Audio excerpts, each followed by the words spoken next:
नमस्कार, जय Hind. Welcome to Jaipur voice. मैं दीपेंद्र सिंह आप सभी का अपने चैनल के अंदर बहुत बहुत स्वागत करता हूं। दोस्तों, राजस्थान के जो चुनाव है विधानसभा के 2023 के अंत में है और ज़्यादा वक्त नहीं बचा है। 2 महीने बीत चुके हैं, यानी कि जनवरी फरवरी खत्म हो चुके हैं लगभग। और अभी जो नवंबर दिसंबर के लगभग चुनाव होंगे, तो आप मान सकते हैं कि 8 से 9 महीने रह गए हैं चुनाव के। और इन 8 से 9 महीनों में बीजेपी कांग्रेस पूरा जोर लगाएंगी चुनाव के लिए और नए नए समीकरण आपके सामने आएंगे। और सबसे बड़ी बात यह है कि प्रदेश अध्यक्ष बीजेपी के और नेता विपक्ष, इन दोनों का जो चुनाव के लिए जो खबरें आ रही हैं, और नेता प्रतिपक्ष गुलाब चंद कटारिया के राज्यपाल बनाए जाने के बाद में बहुत सारी जो समीकरण है, बहुत सारी जो बातें हैं, वो लगातार सामने आ रही हैं। आज एक और बात जो सोशल मीडिया के माध्यम से पता चली है, और ये खबरें लगातार, अब इसमें कितनी सच्चाई है कितनी नहीं, क्योंकि जो भी बात होती है वो आपके सामने मैं पूरे कॉन्फिडेंस के साथ कहता हूं कि हाँ, इस बात में सच्चाई है। लेकिन ये जो खबर मैंने आज देखी है, ये सोशल मीडिया पर कुछ एक पोस्ट और जितने भी जो लोग हैं कई, उनके अंदर जो ये एक नया समीकरण सामने आया है, जिसमें कहा जा रहा है कि केंद्रीय मंत्री गजेंद्र सिंह शेखावत के सामने मानवेंद्र सिंह जसोल, जो कि राजस्थान के अंदर सैनिक कल्याण बोर्ड सलाहकार समिति के अध्यक्ष हैं, उनको उनके सामने चुनाव लड़ाया जा सकता है सांसद का। और अगर जो गजेंद्र सिंह शेखावत है, अगर वो विधायक का चुनाव लड़ते हैं, अगर वो प्रदेश अध्यक्ष बनते हैं विधानसभा में, अगर वो सीधा पार्टिसिपेट करते हैं, तो भी शायद मानवेंद्र सिंह जसोल को उनके खिलाफ उतारा जा सकता है। क्योंकि 2 बार से जो गजेंद्र सिंह शेखावत है वो जीतते आ रहे हैं, और जो कांग्रेस पार्टी है उनके द्वारा बहुत सारे समीकरण लगाए गए हैं उनके विरुद्ध। और खुद जो अशोक गहलोत के बेटे हैं वैभव गहलोत, उन्होंने भी चुनाव लड़ा है।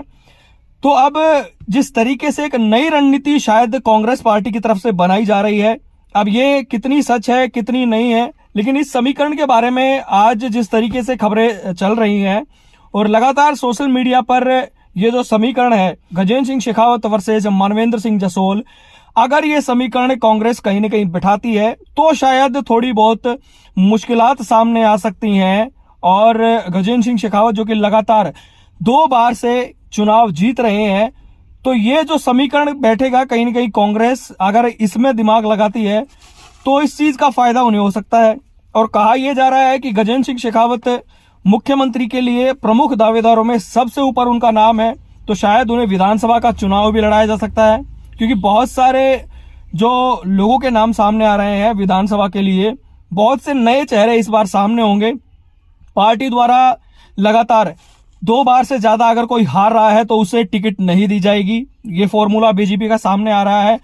और जहां जहां पर पार्टी 3 बार से ज्यादा हार चुकी है, वहां पर भी पुराने चेहरे को जगह नहीं दी जाएगी, वहां से भी नए चेहरे को जगह दी जाएगी। तो बहुत सारी जो समीकरण है और विधायक के जो टिकटें हैं, उनके लिए भी बीजेपी का फॉर्मूला, शायद गुजरात वाला जो फॉर्मूला है वो यहां पर लागू हो सकता है। और उसके अंदर बहुत से लोगों की टिकट कटेगी।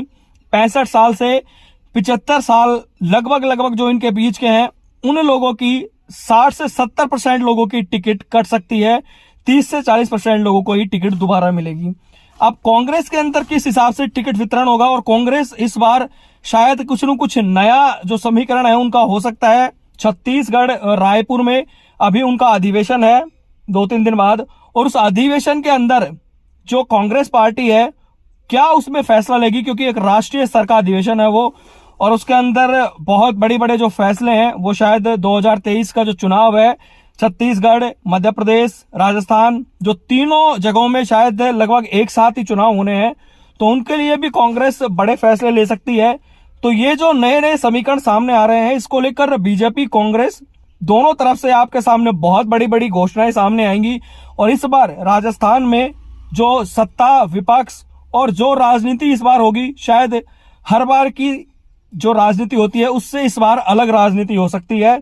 क्योंकि दोनों पार्टियों में आप जानते हैं किस तरीके से ग्रुप्स डिवाइडेड हैं, और इन ग्रुप्स डिवाइडेशन की खबरें हमें सोशल मीडिया पर और न्यूज चैनल्स पर दिखाई देने को मिलती हैं। और जिस तरीके से बताया जाता है, तो अगर ये जो ग्रुप्स डिवाइडेड हैं, तो कांग्रेस और बीजेपी में इस बार जो ऊपर से जो आलाकमान होंगे, उनका कुछ न कुछ उन्हें अलग से दिमाग लगाना पड़ेगा, और अपनी पार्टी के अंदर जो भी ग्रुप वगैरह का जो नाम आ रहा है उनको खत्म करके एक साथ एक लाइन पर दोनों पार्टियां लाना चाहेंगी। तो इस बार जो भी फैसले आएंगे बहुत ही चौंकाने वाले आएंगे, और जो फैसले आएंगे हम आपको जरूर बताएंगे। जयपुर वॉइस के साथ लगातार जुड़े रहें। जय हिंद, जय भारत, वंदे मातरम।